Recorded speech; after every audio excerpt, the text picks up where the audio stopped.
he became obsessed with it too, and he just found it so embarrassing every time a guy came in and asked for Suite 1 that he just couldn't deal with it. He just thought it was the most disturbing thing, and he quit his job and went and did something else. But of course, that's not good enough for a book.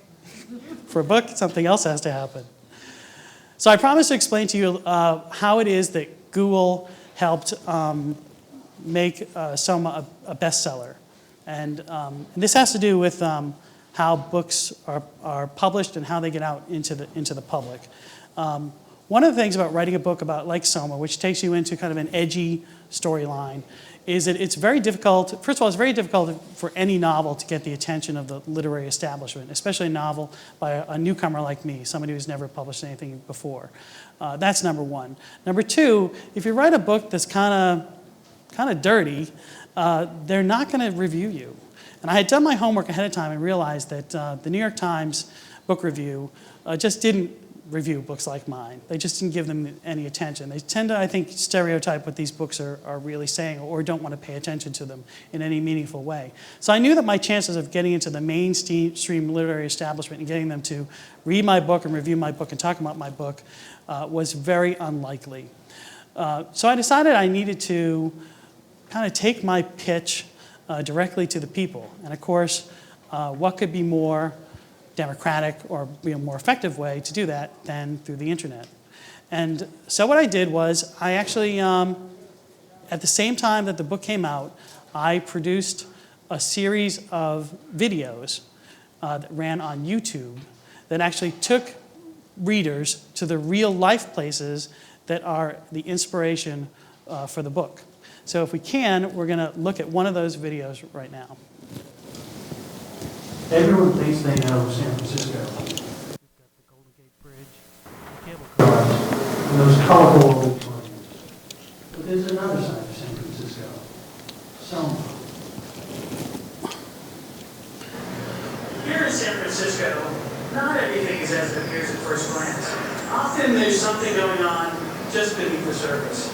Now, that's certainly true in a neighborhood called SoMa, and it's especially true at the Argent Hotel. It looks like just an ordinary hotel at first glance, but there's more to the story. The Argent is actually the favorite hotel for people who like to, well, they like to show off their private lives in public. You can go to the internet, to the hotel's website, and see what it's all about. Don't you just love these 360-degree virtual reality things? So I turned from the bed to the front of the room, and there's the window. But it's not just any window. The Argent has windows that go from the floor to the ceiling. That means that when guests open their curtains all the way, everything that goes on inside the room can be seen by anyone outside. And the hotel is right across the street from Atlanta Park, and from up here, the busy Metreon Entertainment Complex. So couples check into the Argent Hotel, they open the curtains all the way, and they put on their own form of entertainment, right in the windows. It's actually kind of hard to see during the day, but at night, well, take a look. It's like dozens of little screens lit up to watch. You never know what's going to be playing.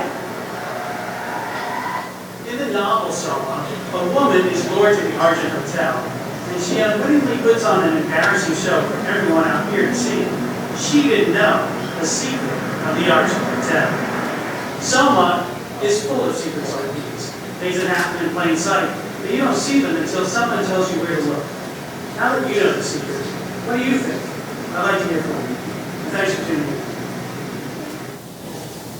That's it. So the videos actually had a modest following. They'd probably be collectively viewed about 25,000 times, which doesn't make them viral. But in the world of literature, that's enough to get people talking about your book. And there were some weird things that happened as a result of doing these videos. First was it created some talk about the book and some buzz, and people did stories just basically based on the fact that I did this. Apparently, I was the first author to try to launch a book in this way. And I had people like writing about me. You guys heard of a blog called Valleywag? So Valleywag, they never have anything nice to say about anyone, and they had nothing nice to say about me either.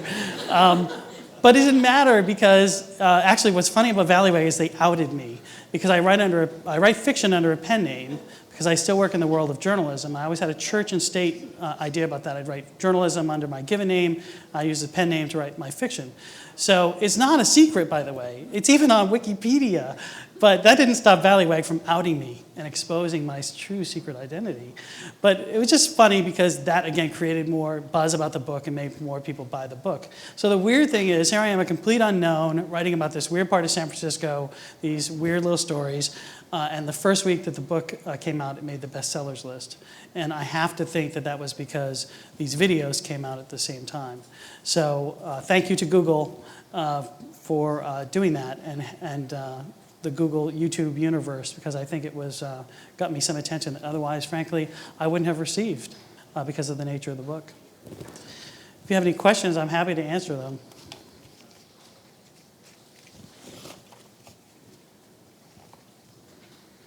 Did you have a question? Oh, I thought you raised your hand. Sorry. Microphone. So how has the response been in places that aren't as gay-friendly or as aware of the gay culture as San Francisco? Well, actually, it's interesting. The book, because it's set in San Francisco, and because it involves, most of the stories involve sexuality, sexual orientation, and all of the various colors of the rainbow of sexuality are included in the book. So you would think that that would mean that, well, this must be a book that is only for San Francisco or the Bay Area, where people are more open-minded about those things. But it is fascinating. The weird thing about writing a book is that, and it gets out there. Well, first of all, the weird thing about, if you get on the bestsellers list, here's something I didn't know, and now I know, your book gets carried everywhere. They were selling it in airports in Singapore, and I would have people see it everywhere because it made the bestsellers list. Bookstores tend to buy what they think is going to be popular, and once you make the list, all of a sudden you get stocked everywhere. So I get, people find me through Facebook or MySpace or my website and send me emails all the time. I still get them. The book's been out since February 2007. It is still for sale everywhere at its full color cover price. It's not in the $1.99 bin yet. So it's still selling, and I still get notes from people in small town America. And some of them are, heartfelt, talking about how that it meant something to them in some of their own personal journey. Others are just, well, I thought it was cool. And but it's really interesting to hear from people all over. Yes. Oh.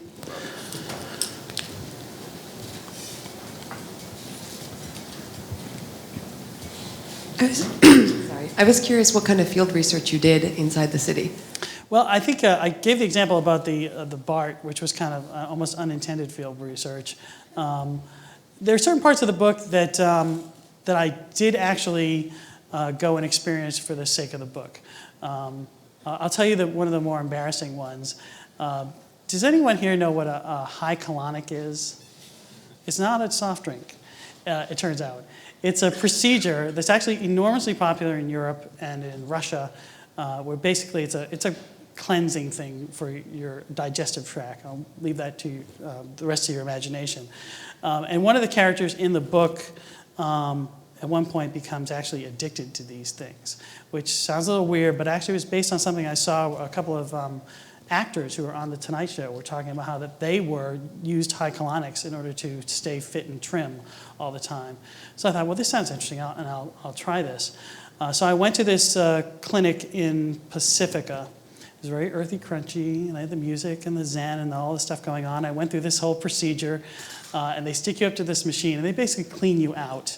I don't know how to describe this except the way it's in the book. It was very strange because they don't actually refer to any of the bodily functions the way we would. You don't actually, basically they're taking your colon and they're power washing it and taking everything out. Some people believe that you have like 10 pounds of dead meat in your colon and that this will get rid of it. And so there's a lot of health thought about this. So I went to this place in Pacifica, and it was very zen, and they had the music, and the woman was referred to the whole letting go of your insides as vacations. Okay, this is a real term that she would use. So you're not going to the bathroom, you're having a vacation. And she had all these weird phrases that she would use, and those all went right into the book because it was such great stuff. And I have to say, just like the scene in the book you have, after the procedure, you feel completely like, so mellow, almost a little like stoned. It was a really very, nice experience, and I tried to capture it as best I could in the book. So the book comes out, and a friend of mine reads this. He says, well, that actually sounds like it would be a cool thing to do. And he said, there's a place here in the city that does it, down in the Fillmore, in Japantown. And so we went, and not at the same time, but so it's run by Russians. Remember I said Russians are into this? Well, it was not Zen. Instead, you go in this room, and this middle-aged matron basically shoves a pipe up your butt and then pounds you in the stomach for 45 minutes. So we leave this place, and my friend is like, you are such a liar. I can't believe that. But really, it was in the book. It really was like almost a religious experience, the way they had set up. Other things, for the sake of the book, I would not do. And this actually goes into how books are researched. In one part of the book, this character that gets involved with crystal meth, which is, as you may or might not know, is a huge problem all across America. It's probably one of the number one problems this country faces. And I had never done crystal meth, and I wasn't interested in doing crystal meth for the sake of the book. So I interviewed people who do. And when I got the scenes that were involved this to a certain state that I thought they were ready, I actually went and had it brought back to somebody who I knew was a crystal meth addict and had that person vet the section. And it was interesting that he said that I got the parts about the feeling of it. This was on the first draft that I got that down. He thought I really captured that. But that I actually did not get the mechanics of it correct as to how it is that people actually do crystal meth. And it turns out there are lots and lots of ways to do crystal meth. So needless to say, I picked the very strangest one ever to include in the book. And my friend, the crystal meth addict, is responsible for me learning that. So some things you can do, you're comfortable doing. Other things, sometimes you're comfortable observing, and some things you just have to talk to other people. And getting a crystal meth addict to be on time for an appointment is a challenge in and of itself. So. Other questions?